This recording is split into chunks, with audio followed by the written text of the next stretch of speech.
The communication screen flickered to life in the command center of Earth's primary defense station. Commander Jiwon Park stared at the alien face that appeared before her, trying to read the strange expressions of the Velthari ambassador. The creature had 4 eyes arranged in a diamond pattern and skin that shifted between blue and purple depending on the light. Commander Park, the alien spoke through the translation device, its voice carrying an odd musical quality. I bring greetings from the Velthari High Council. We wish to discuss terms for lasting peace between our peoples. Jiwon felt her jaw tighten. For 50 years, humanity had been locked in a bitter struggle with the Velthari Empire over territory in the Outer Rim systems. Thousands of human soldiers had died in countless skirmishes along the border worlds. The idea of peace seemed almost impossible after so much bloodshed. What kind of peace are you offering? Jiwon asked, keeping her voice steady. The ambassadors' 4 eyes blinked in sequence. Complete cessation of hostilities, shared technology, joint colony worlds, a new age of cooperation between our species. Behind Jiwon, Chief Intelligence Officer Hyunwoo Kim shifted uncomfortably in his chair.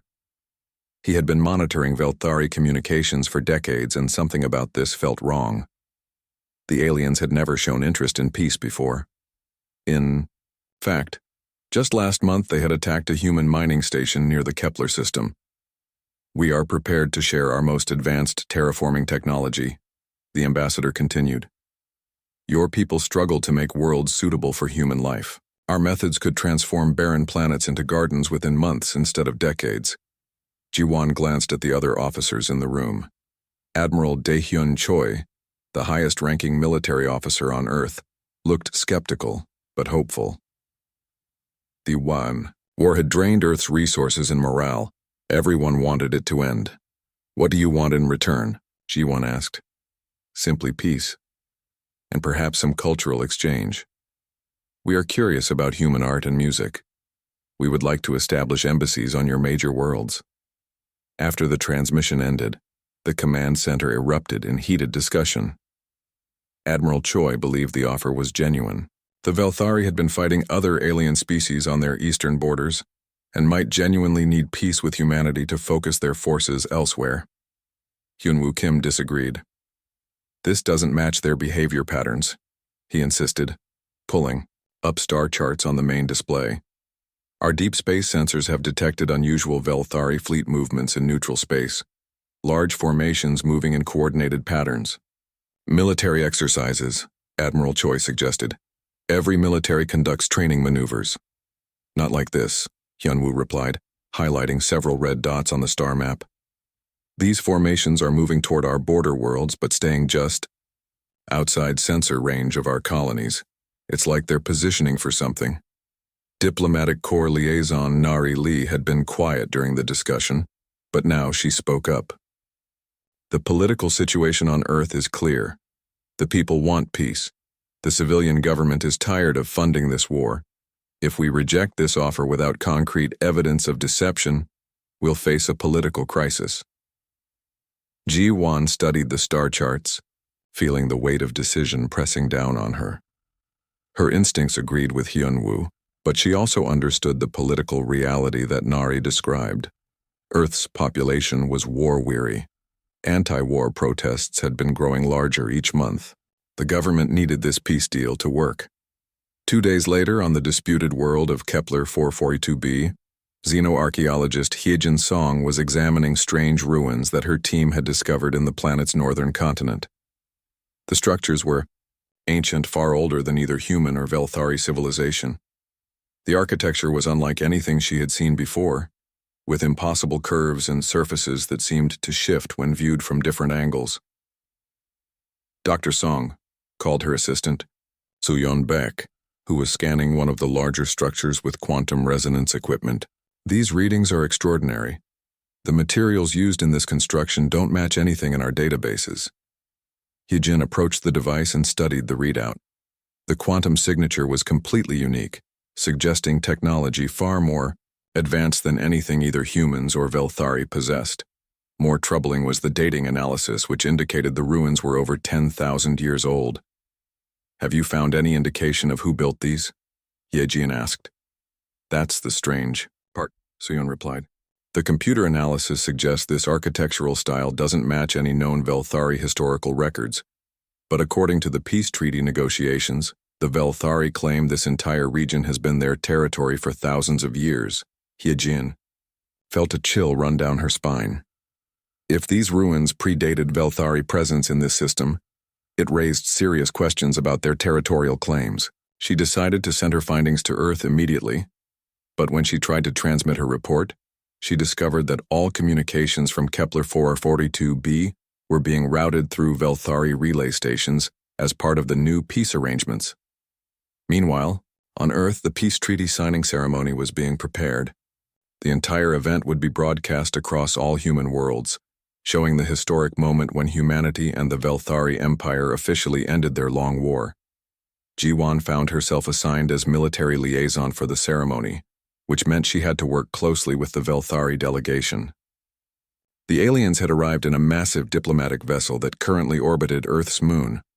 Their ambassador, who introduced himself as Kethmoran, seemed genuinely enthusiastic about the peace process. Your species shows remarkable adaptability, Kethmoran told Jiwon during one of their planning meetings. We have studied your expansion into space with great interest. The speed with which you establish colonies is impressive. We've had to learn quickly, Jiwon replied. Space is dangerous and unforgiving. Indeed, which is why our terraforming technology will be so valuable to you. We can help you establish colonies on worlds that would normally take decades to prepare for human habitation.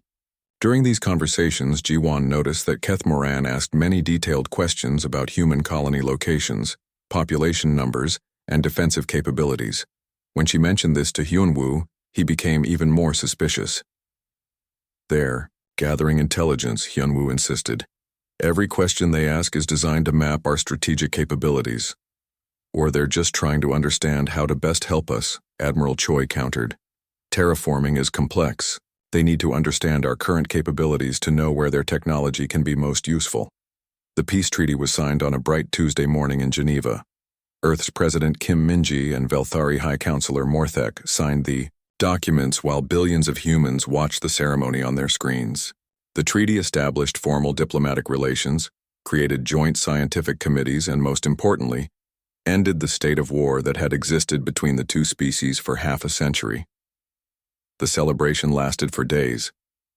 In cities across Earth and the human colonies, people held parties and festivals. Peace rallies filled the streets.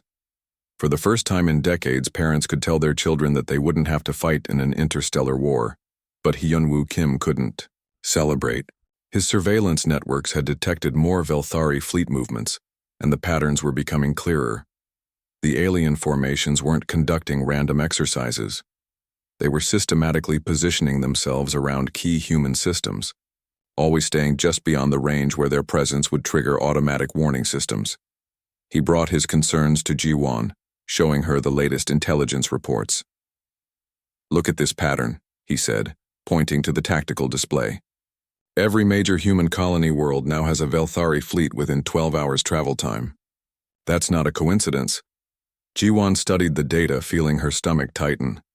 The positioning was too perfect, too coordinated to be accidental, but the peace treaty had just been signed. Starting a military alert now would be seen as an act of aggression that could destroy the fragile peace. What do you recommend? She asked. Quiet preparation. We can't mobilize the fleet without political approval, but we can run maintenance checks on our defense systems. We can conduct our own training exercises to keep our ships ready. And we need to find out what the Velthari are really planning. 3 weeks after the peace treaty signing, Merchant Captain Sungmin Han was preparing his ship, the New Seoul, for a routine supply run to the colony world of New Busan. The colony had been established just 5 years earlier and still depended on regular supply shipments from Earth for essential equipment and materials. As Sungmin checked his cargo manifest, he noticed that this shipment included several new items requested by the Velthari embassy that had been established on New Busan. The aliens had requested samples of human food, entertainment media, and cultural artifacts. According to the HFY peace treaty, this kind of cultural exchange was encouraged. The journey to New Busan normally took 4 days through hyperspace. Seungmin had made this trip dozens of times and knew the route well. His ship was loaded with medical supplies, manufacturing equipment, and agricultural tools that the colonists needed to expand their settlement. On the second day of the journey, while the new soul was traveling through the empty space between star systems, Seungmin's sensors detected something unusual. 3 large ships. Captain Seungmin Han stared at the 3 Velthari warships surrounding his merchant vessel, the New Soul. His cargo hold was filled with medical supplies and farming equipment for the colonists on New Busan, but the aliens didn't seem interested in his cargo. Instead, strange beams of energy were scanning his ship from bow to stern, penetrating deep into every system. "What do you want?" Seungmin transmitted to the alien ships, though he wasn't sure they would respond. After several minutes, a reply came through his communication system. The voice was mechanical, clearly translated by computer. "Captain Han, you will allow us to access your ship's computer systems. Do not resist or attempt to flee." Seungmin's hands hovered over his ship's controls. The New Soul was a merchant vessel with no weapons and minimal shields. Against 3 military ships, resistance would be suicide. But something about this situation felt very wrong. If the Velthari wanted to inspect his cargo under the new peace treaty, they should have contacted him through official channels. "I'm a civilian merchant," Seungmin replied. "My cargo manifest has already been filed with both human and Velthari authorities under the treaty provisions. Your cargo is not our concern. Prepare for data transfer." Before Seungmin could respond, his ship's computer systems began lighting up with warning signals. The Velthari were breaking through his security systems, not with weapons, but with sophisticated computer viruses that bypassed his defenses like they weren't even there. Within minutes, the aliens had complete access to everything on his ship.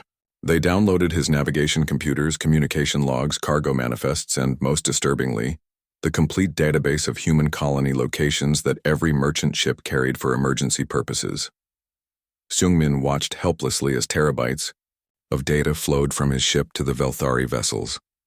They were copying information about human trade routes, defense protocols, population centers, and the locations of military installations that were supposed to be classified. "Why are you doing this?" he asked. "We have a peace treaty." The alien voice responded with what might have been amusement. "Captain Han, your species is so trusting. The peace treaty has served its purpose very well. When the data transfer was complete, the Velthari ships simply vanished, disappearing back into the darkness of space as suddenly as they had appeared. Seungmin was left alone with his stripped computer systems and the terrible realization that he had just witnessed something that could destroy humanity. He immediately tried to contact Earth, but his communication systems had been damaged during the alien intrusion. The Velthari had taken what they wanted and ensured he couldn't warn anyone about it. Meanwhile, on Earth, Commander Jiwon Park was working frantically to understand the intelligence data from the destroyed reconnaissance probe. The images of the massive Velthari fleet haunted her, but what worried her more was the growing pattern of unusual activity across human space. Chief Intelligence Officer Hyun-woo Kim entered her office carrying a stack of reports that made her stomach sink. "It's worse than we thought," he said, placing the documents on her desk. "We're getting reports of Velthari inspections throughout human space. Merchant ships, transport vessels, even civilian passenger liners are being stopped and scanned." Jiwon picked up one of the reports. A passenger ship traveling between Earth and the Alpha Centauri colonies had been stopped by Velthari vessels and subjected to extensive computer scans. The aliens had downloaded complete passenger lists, travel schedules, and detailed information about the colony's infrastructure. "They're mapping everything," Jiwon realized. "Every ship they stop gives them more intelligence about our capabilities and weaknesses." "That's not all," Hyun-woo continued. "Remember the terraforming technology they offered to share? Our scientists have been analyzing it, and they've found some disturbing problems." He activated a holographic display showing the molecular structure of the Velthari terraforming compounds. At first glance, the technology appeared revolutionary, capable of transforming barren planets into habitable worlds in a fraction of the time required by human methods. The initial results were impressive, Yunwu explained. Plants grew faster, soil became more fertile, and atmospheric conditions improved rapidly. But after 6 months of testing, we're seeing unexpected side effects. The hologram shifted to show microscopic images of plant cells that looked diseased and twisted. The Velthari compounds contain hidden elements that weren't apparent in the initial analysis. After prolonged exposure, they begin to break down essential proteins in plant and animal cells. Jiwon felt cold dread spreading through her chest. What does that mean for the colonies that have already started using this technology? Crop failures within the next year, possibly complete ecosystem collapse on any world where the compounds have been widely used. We estimate that 12 colony worlds are already affected. The implications were staggering. The Velthari hadn't offered humanity a gift. They had given them a slow-acting poison that would cause widespread famine across the human colonies. Billions of people would starve unless something could be done to reverse the damage. How long do we have? Jiwon asked. Based on current projections, the first major crop failures will begin in 8 months. Complete agricultural collapse will follow within a year. On Luna Base, Communications Officer Min-hee Yu was monitoring interstellar transmissions when she detected something that made her blood run cold. Hidden within routine diplomatic communications between Velthari ships, she found fragments of coded messages that her computer systems were able to partially decode.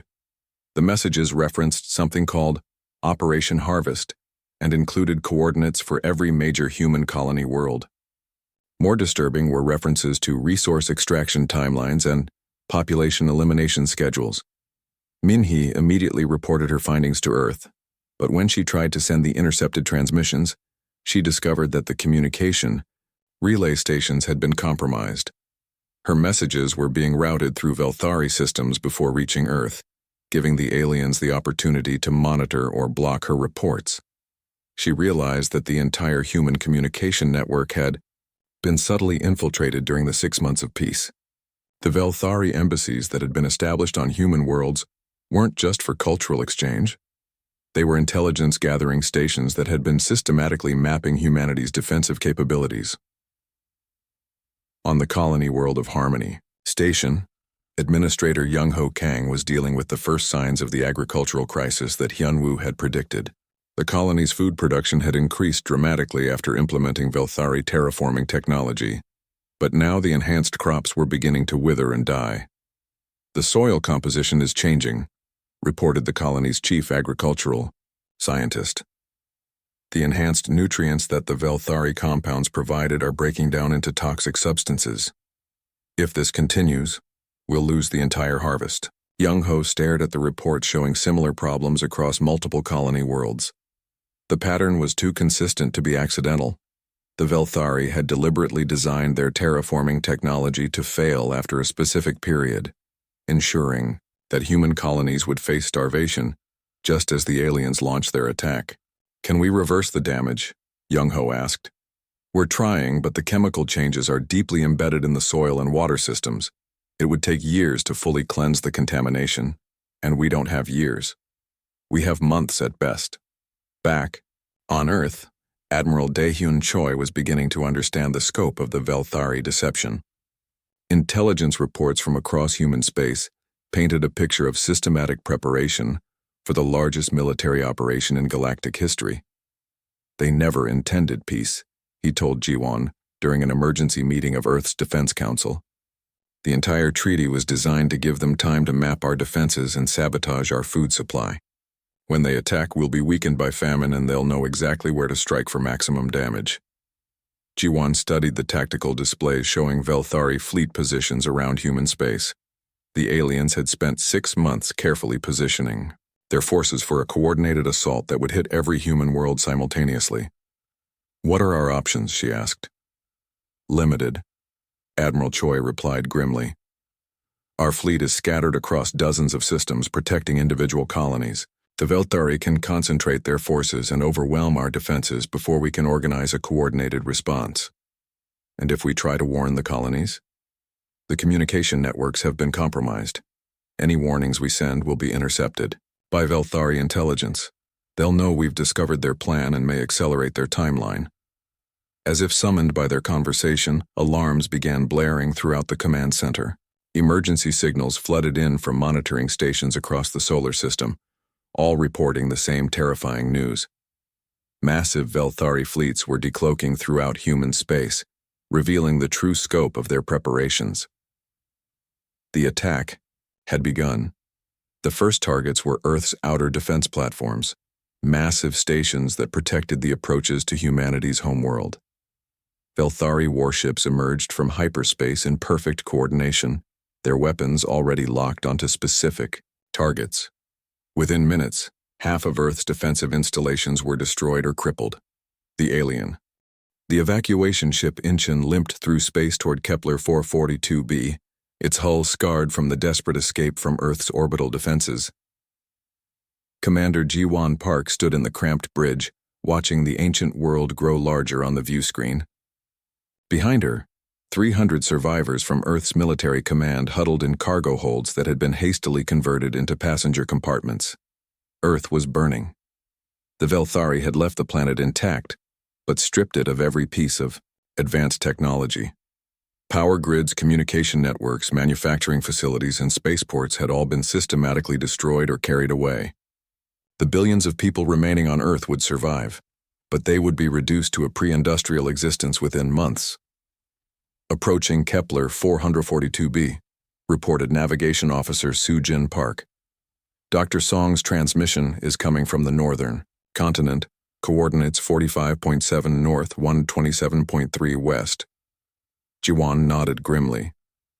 Xenoarchaeologist Hyejin Song had been studying ancient ruins on this disputed world when the Velthari attack began. Her message claiming to have found something that could change the war had been the only hope Ji-won could cling to as Earth's defenses collapsed around her. The Incheon landed near the ruins in a cloud of dust and debris. The ancient structures stretched across several kilometers, their impossible curves and shifting surfaces even more mysterious in person than in the archaeological reports Ji-won had read. Hyejin Song emerged from a concealed entrance in one of the larger structures, accompanied by quantum archaeologist Soo-yeon Baek and a small team of researchers who had been trapped on the planet when the war resumed. "Commander Park," Hyejin said as Ji-won approached. "Thank you for coming. What I've discovered changes everything we thought we knew about this region of space." She led Ji-won and her officers into the ruins through passages that seemed to bend and twist in ways that hurt to look at directly. The architecture was clearly the work of a species far more advanced than either humans or Velthari. "We've been calling them the architects," Hyejin explained as they walked through corridors lined with surfaces that glowed with soft blue light. Carbon dating indicates these structures are at least 10,000 years old, possibly much older. They entered a vast chamber filled with crystalline formations that hummed with barely audible energy. In the center of the room stood what appeared to be a massive computer console, its surface covered with symbols that shifted and changed as they watched. The breakthrough came when Soo-yeon managed to interface our quantum scanners with the architect systems, Hyejin continued. "The ruins aren't just archaeological sites, they're a database, a massive repository of information about every civilization that has existed in this part of the galaxy." Soo-yeon approached the console and placed her hand on a smooth section of the surface. Immediately, holographic displays materialized in the air around them, showing star maps, alien languages, and technological schematics that made Ji-won's head spin.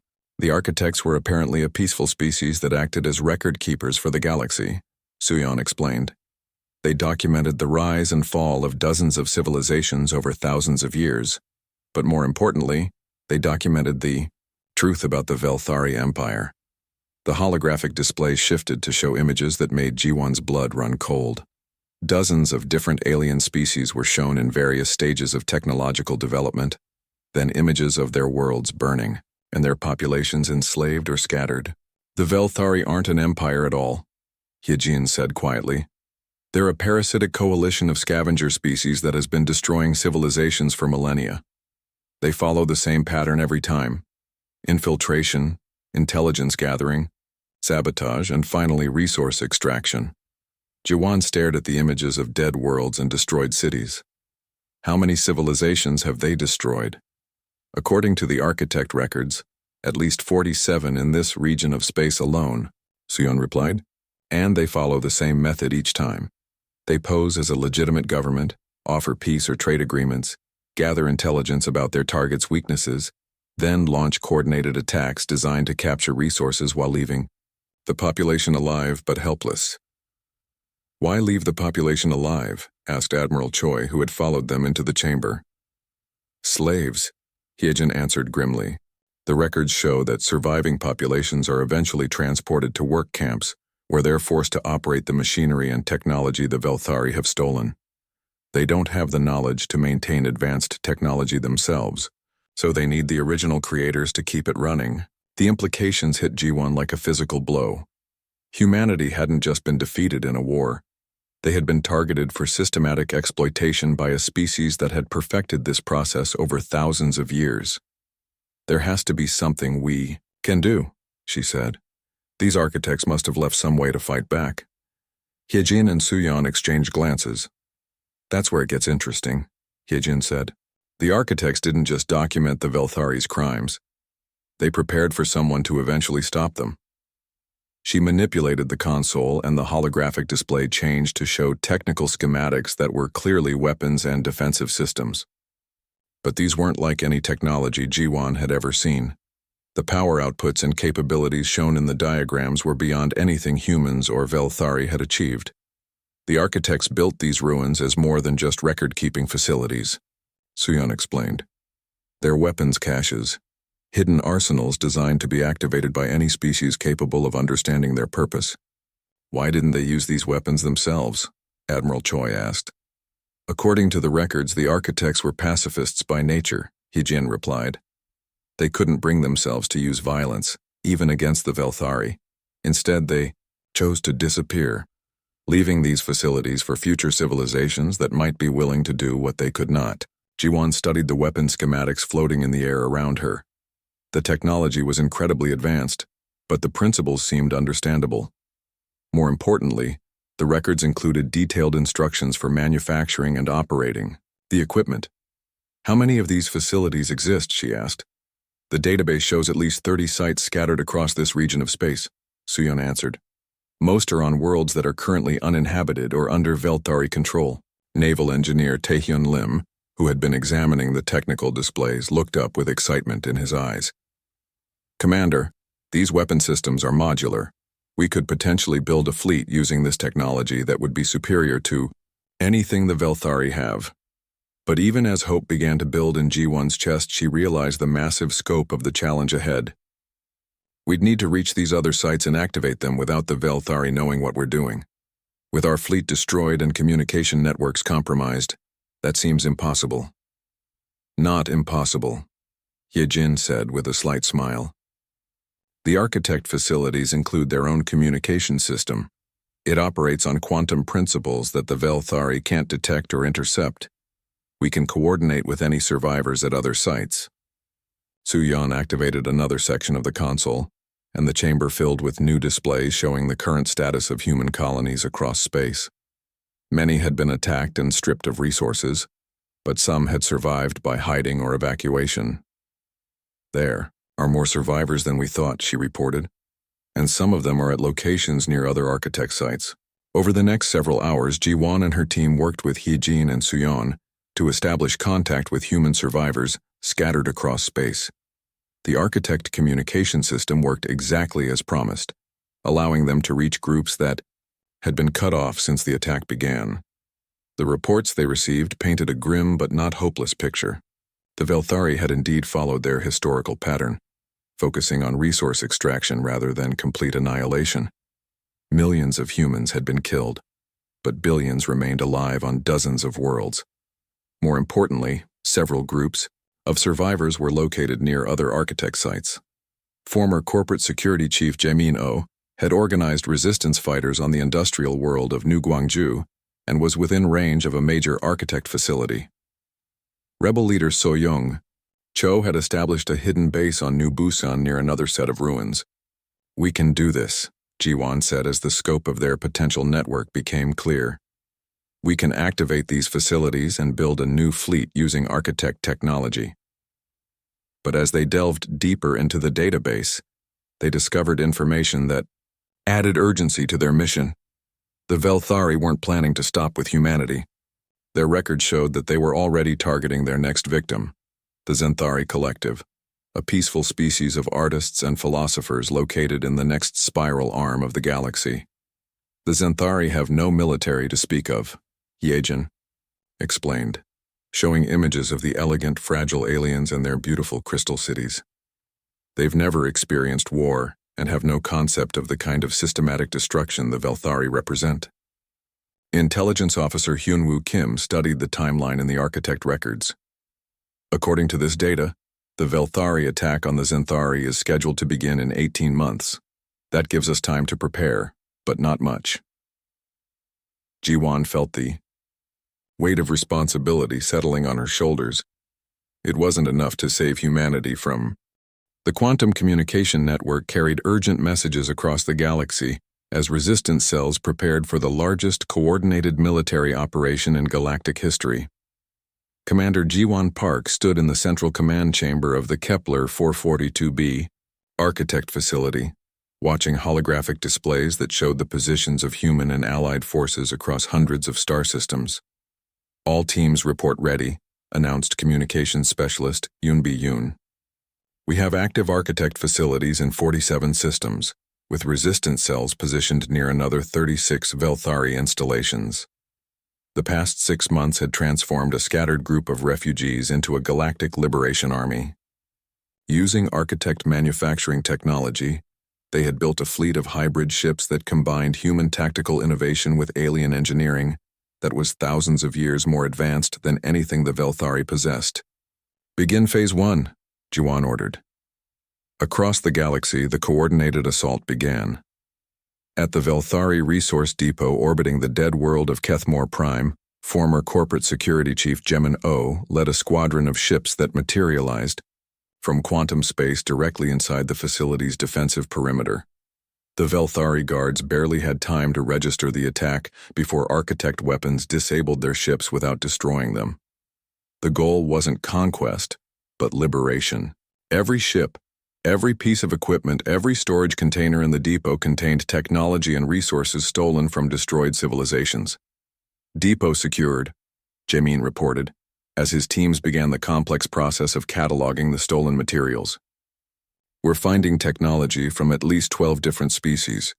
Some of these devices are thousands of years old. Similar attacks were taking place simultaneously across Velthari space. At the mining operation on Zoral 7th, rebel leader So-young Cho led Zenthari survivors and human engineers in liberating both the stolen resources and the enslaved populations forced to work in the mines. The slaves include survivors from 6 different species, she reported. Many of them have been working here for decades, maintaining equipment they originally designed for their own civilizations. But the most important target was the central processing facility on Threen Beta, where the Velthari stored and analyzed technology stolen from dozens of civilizations. Tactical Commander Min-sung Cho led the assault on this heavily defended installation, using Architect weapons that could disable enemy ships without harming the precious cargo inside. The amount of stolen technology here is staggering, he reported as his team secured the facility. Entire databases of scientific knowledge, manufacturing blueprints, cultural archives. The Velthari have been hoarding the intellectual heritage of the entire galaxy. As the first wave of attacks succeeded, the true scope of Velthari theft became clear. They hadn't just stolen resources and enslaved populations. They had systematically looted the accumulated knowledge of every civilization they encountered, storing it in vast databases, while the original creators died in slave camps. Economic analyst Boram Jang coordinated the massive logistical effort of sorting and redistributing the recovered materials.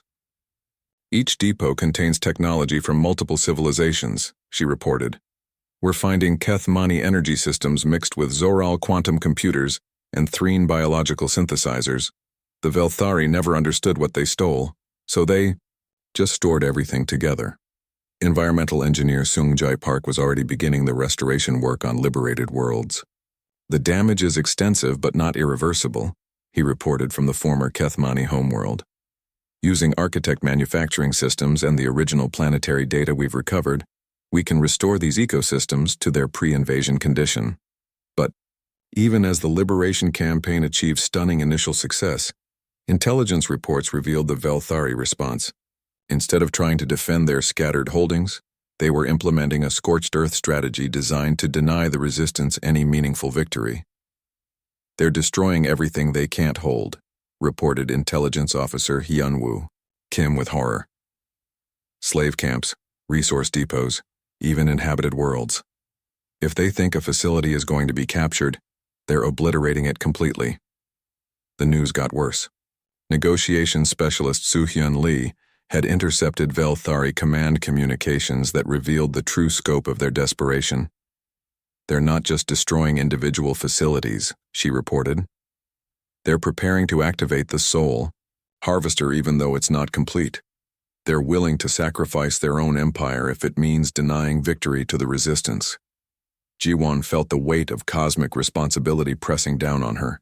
The Velthari were preparing to commit suicide on a galactic scale, taking as many civilizations with them as possible. "How long before the soul harvester can be activated?" "Based on our intelligence, less than 60 days, replied xenobiologist Mina Shin, who had been studying the weapon's construction progress with Zenthari scientists. "Even incomplete, it has enough power to destroy several star systems before burning out." "Then we accelerate our timeline," Ji-won decided. Phase 2 begins immediately. The second phase of the liberation campaign targeted the Velthari military installations directly. Instead of avoiding confrontation, human and allied forces began systematic assaults on enemy fleet bases and command centers. At the massive military complex orbiting Velthar Prime, Fleet Coordinator Jin-hee Yang led a combined force of human ships and vessels crewed by liberated slaves from a dozen species. The battle was brief but decisive. Architect weapons technology proved overwhelmingly superior to anything the Velthari possessed. "Military complex secured," Jin-hee reported. "We're finding complete records of Velthari military operations going back centuries. More importantly, we've liberated over 10,000 enslaved beings from 40 different species." Cultural preservation specialist Jun Kim worked with teams across the galaxy to process the vast archives being recovered from Velthari installations. "They kept detailed records of everything they stole," she reported. "Art, literature, scientifics, papers, historical documents. We're finding the complete cultural heritage of civilizations that have been considered extinct for centuries." Urban planner Min Ji-won was coordinating with survivor groups to plan the reconstruction of their homeworlds. "Many species have been scattered for so long they've forgotten details about their original civilizations," she reported. "But the Velthari archives contain complete records of how their worlds were organized before the invasions." The liberation of enslaved populations revealed another dimension of Velthari cruelty. Xenosociologist Aryam Han worked with newly freed survivors and discovered that many had been forced to maintain and operate the very technology stolen from their own civilizations. "They made the survivors into unwilling collaborators," she reported, with disgust. "Kethmani engineers forced to maintain Kethmani energy systems. Zoral programmers forced to operate Zoral quantum computers. The psychological torture was as systematic as the physical enslavement." But the most disturbing discovery came when teams reached the Velthari research facilities where the soul harvester was being constructed. Quantum archaeologist Suyeon Baek analyzed the weapon systems and made a horrifying realization. "The consciousness patterns aren't just being stored as fuel," she reported. "They're being tortured.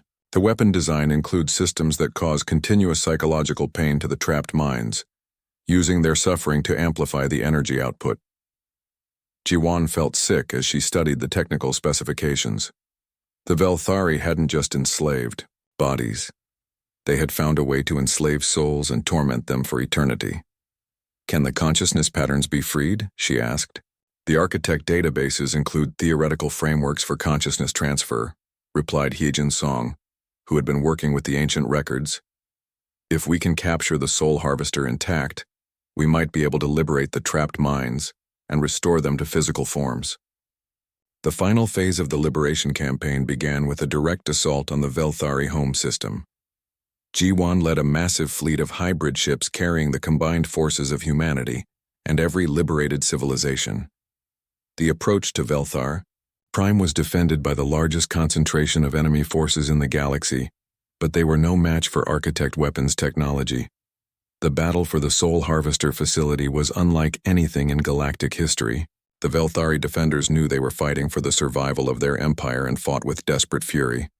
But the liberation forces had something the aliens had never encountered: the coordinated anger of dozens of species fighting to reclaim their stolen heritage.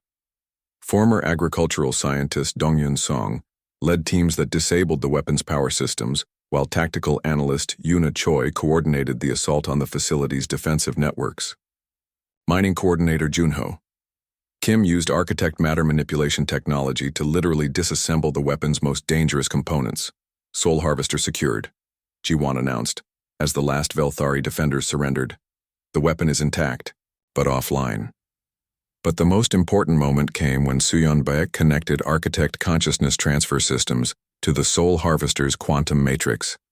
For the first time in millennia, the voices of the dead began to speak. The liberation of the trapped consciousness patterns was a process that took months. The Velthari scout ships approached Kepler 442b in a tight formation. Their sensors focused on the energy signatures coming from the ancient ruins.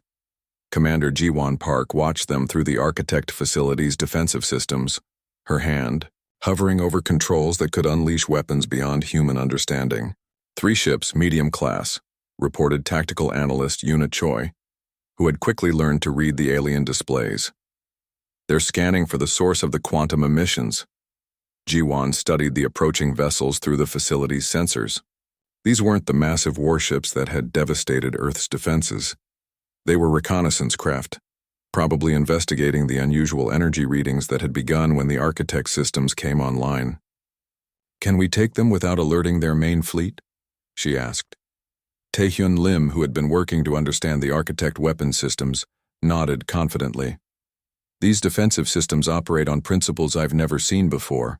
They can target specific quantum signatures and completely disintegrate targets at the molecular level. No debris, no energy signatures that other ships could detect. Do it." The Architect weapons fired without any visible beam or projectile. One moment, the 3 Velthari ships were approaching the planet's atmosphere, and the next moment they simply ceased to exist. There was no explosion, no debris field, no emergency transmissions. They were there, and then they were not. "Clean elimination," Yuna reported with amazement. No trace they ever existed, but the immediate threat was only the beginning.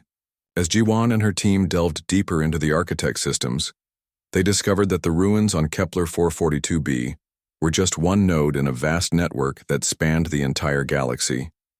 Each facility contained manufacturing systems, weapons, and most importantly, the preserved knowledge of dozens of civilizations. "The scope is incredible," reported xenoarchaeologist Hyejin Song as she worked with the central database. "Every Architect site we've activated adds to the network. We now have access to the collected scientific knowledge of 47 different species." Former terraforming engineer Kyung-soo Park had spent days learning to operate the Architect matter compilers, systems that could rearrange matter at the atomic level to create anything with a complete blueprint. "I can build ships, weapons, even entire space stations using just raw materials and these construction systems," he reported. "The manufacturing speed is beyond anything humans have achieved. But the most valuable discovery was the complete intelligence database the Architects had compiled about the Velthari over thousands of years. Every world they controlled, every resource depot, every military installation, and every weakness in their empire was documented in precise detail. "They have 17 major fleet bases," Intelligence Officer Hyunwoo Kim reported as he studied the strategic information. "But more importantly, they have over 300 resource storage facilities where they keep everything they've stolen from destroyed civilizations." Ji-won examined the star map showing Velthari territory. It was vast, spanning hundreds of star systems, but it was also spread thin. The aliens had always relied on speed and surprise to overwhelm their targets before they could organize effective resistance. They've never faced an enemy that knew their methods in advance, she realized. Every civilization they've attacked was caught off guard. We have something they've never encountered: complete intelligence about their operations. The network of human survivors was growing rapidly as more architect sites came online. Mining coordinator Junho Kim had activated 3 facilities in asteroid fields, taking advantage of the abundant raw materials to begin mass production of architect technology. The manufacturing capability is exponential, he reported during one of their quantum communication sessions. Each facility can produce components for new facilities. We can expand our network faster than the Velthari can track our activities. Communications specialist Yunbi Yun had established contact with survivors from previous Velthari attacks, scattered groups that had been hiding throughout the galaxy for decades or even centuries. The aliens' practice of leaving populations alive had created a vast network of potential allies. I've found survivors from the Kethmani hegemony, destroyed 300 years ago, she reported. They've preserved their original scientific knowledge and are willing to share their manufacturing techniques. I've also contacted refugees from the Zoral Confederacy, who have been living in hidden asteroid colonies for over a century. Each new contact added to their growing coalition. The survivors brought more than just numbers. They brought the preserved knowledge and technology of their original civilizations, much of which had been more advanced than humanity in specific areas. Xenosociologist Ariam Han coordinated the cultural exchange between different survivor groups. The Kethamani were experts in energy manipulation. The Zoral Confederacy had mastered quantum computing. The Threen Collective had developed biological technologies beyond anything we've seen.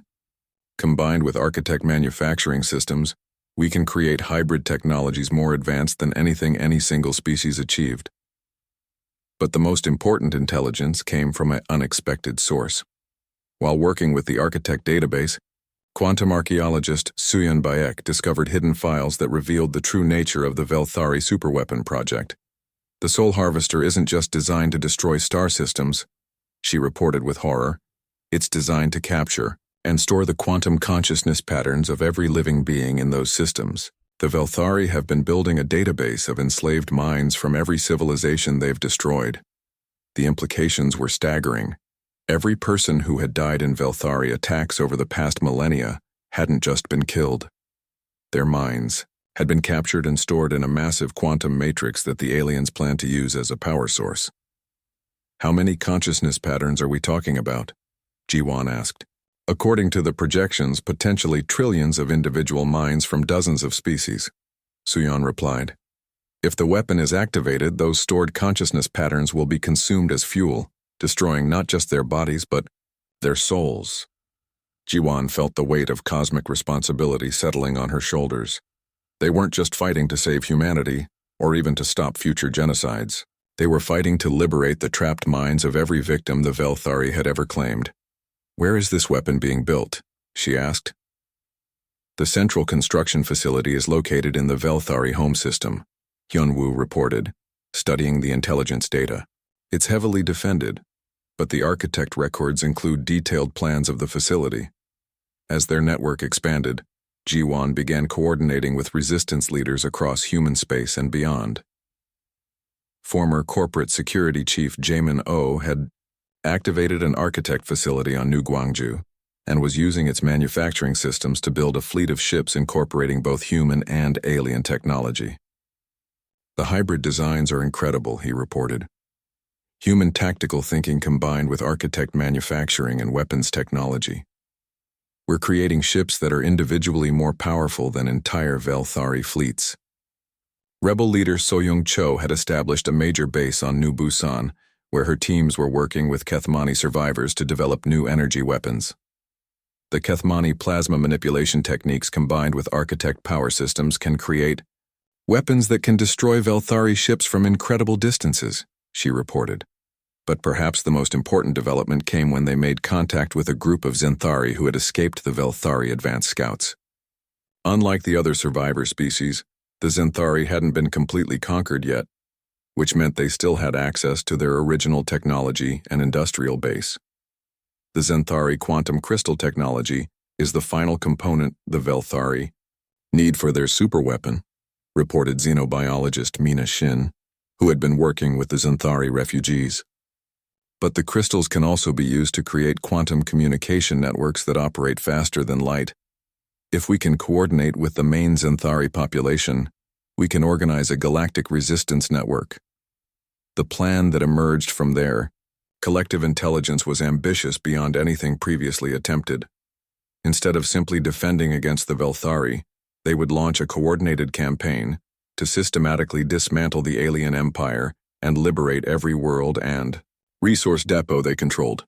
Phase 1 involves activating every architect facility in the galaxy, G1 explained during a strategy session that included resistance leaders from a dozen star systems. Each facility gives us more manufacturing capability and weapons. Phase 2 is the Liberation Campaign, continued Tactical Commander Min-Sung Cho, who had emerged as the coordinator for military operations. We hit their resource depots first, reclaiming stolen technology and materials while disrupting their supply lines. Phase 3 targets their military installations, added Fleet Coordinator Jin-Hee Yang. But we're not trying to destroy them. We're trying to capture them intact so we can free any enslaved populations and recover more stolen technology. Phase 4 is the assault on their home system to destroy the Soul Harvester and liberate the trapped consciousness patterns, concluded Cultural Preservation Specialist Jun Kim. The scale of the operation required unprecedented coordination between dozens of species.